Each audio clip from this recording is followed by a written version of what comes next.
Los cárteles controlan ya a gobernadores, controlan estados. Un país donde el 98% de los crímenes de alto impacto quedan impunes. El 70% aproximadamente del gobierno del estado está directamente relacionado con el crimen organizado. México ha caído en manos del régimen narco bajo la presidencia de Claudia Sheinbaum. Miren esto sobre las influencias de estos criminales en Tamaulipas. En Tamaulipas, las estructuras criminales ya ocupan espacios dentro del propio gobierno. El gobernador Américo Villarreal Anaya mantiene cercanía con personajes ligados al Cártel del Golfo, al Cártel del Noreste y a operadores del Cártel de Sinaloa, como se vio cuando él mismo fue delegado de Morena en la elección de Rubén Rocha Moya en Sinaloa, y se le señaló por su proximidad con los Chapitos. En las elecciones de Sinaloa, los Américos, como le decían a Américo Villarreal y su equipo, tenían trato preferencial sobre otras estructuras de Morena en el estado. Anabel Hernández, periodista especializada en narcotráfico. La columna armada Pedro J. Méndez, señalada por la Sedena como vinculada al Cártel del Golfo, presionó públicamente para votar por Villarreal y después fue recibida por su gobierno. En paralelo, por el puerto de Altamira entraron millones de litros de combustible ilegal, cuyas ganancias terminaron vinculadas a grupos criminales. Cuando cárteles tienen influencia política, control territorial, acceso a aduanas, participación electoral y además contratos de obra y servicios, el resultado es evidente. Los terroristas se están financiando con el dinero público de los mexicanos. Para hablarlo con claridad nos acompaña ahora de la derecha Diario México, el medio líder en política, valiente y al que Sheinbaum no para de atacarnos y ponernos en la diana, en un país donde matan a periodistas, está Arturo Herrera. ¿Qué tal estás, Arturo? Hola Javier, estoy excelente. ¿Tú qué tal? Bien, por ponernos en contexto, el gobierno americano avisaba a Stephen Miller de que los cárteles controlan ya a gobernadores, controlan estados y Tamaulipas parece ser un ejemplo de ello, ¿no? Mira, Tamaulipas es un ejemplo de ello, pero es un estado muy especial, muy especial, porque para empezar es un estado fronterizo y tiene costa muy grande con el mar Atlántico.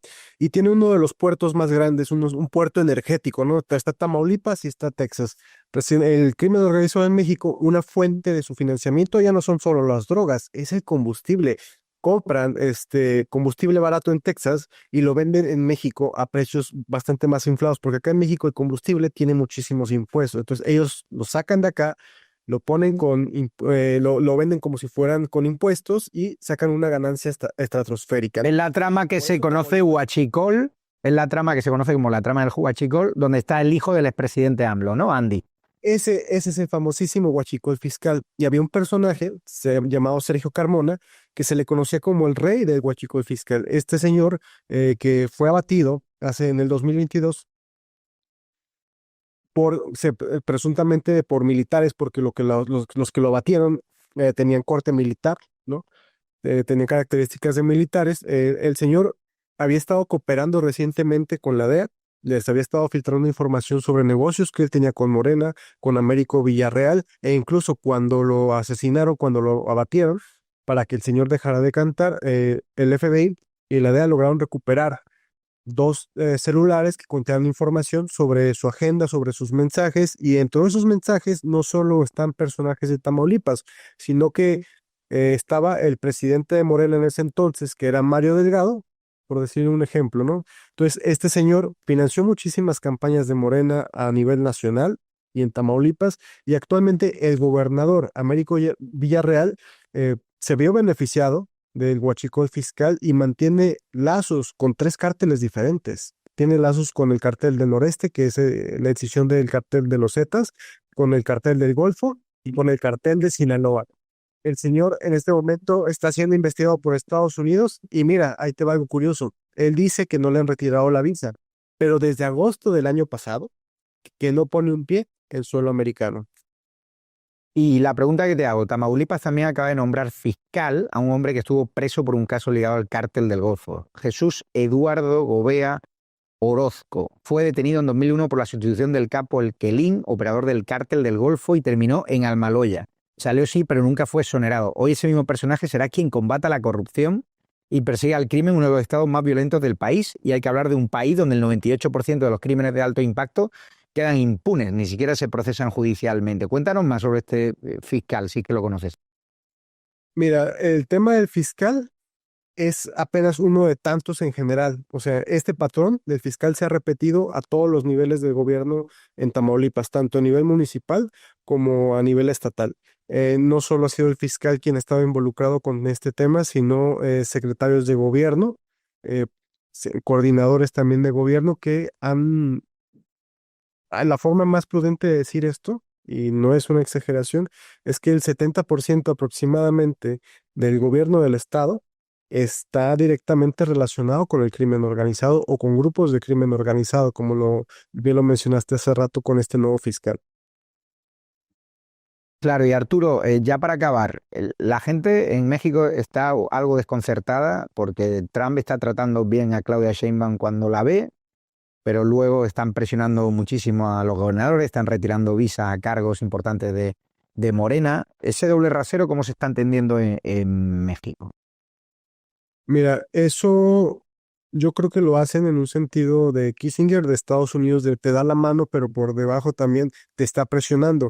En México tratan de disimularlo lo más posible. Claudia Sheinbaum aprovecha estos palmadas en la espalda que le da el gobierno americano para presumir estabilidad con nuestro socio comercial más importante, que es México.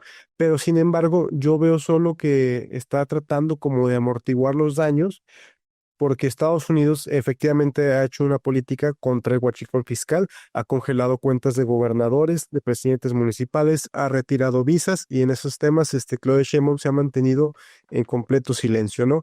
Está tratando de, ahora sí que hacer malabares para tratar de mantener cierta estabilidad política. ¿Por qué? Porque de alguna forma, si Trump no apoya, aunque sea discursivamente a Claudia Sheinbaum, dentro de su propio gobierno puede generar ingobernabilidad. Entonces, en México lo que se percibe actualmente es que Claudia Sheinbaum es una líder débil que depende de Donald Trump para poder seguir en el poder. Suena raro, Pues pero es la gracias. interpretación que hemos. Gracias, Arturo Herrera. Estamos hablando de un país que no persigue a los delincuentes del huachicoleo fiscal, a estos que colocaron, ¿no?, a la Miss Universo, esta que huye de cadenas hispanas cuando le preguntan por los escándalos que le han llevado a ostentar la corona de la belleza internacional, un auténtico escándalo, y se persigue en cambio a empresarios que crean talento como es Ricardo Salinas. En gran contraste a la presidenta de México, vamos a hablar de uno de los grandes líderes mundiales de la derecha, que es el gran Bukele, que cambió un país dando la batalla al narcotráfico, dando la batalla a las bandas delincuenciales en un país que adoramos también, The Raining Show, y vamos a hablar con uno de sus hombres de confianza, con el señor Herbert, a la vuelta de publicidad.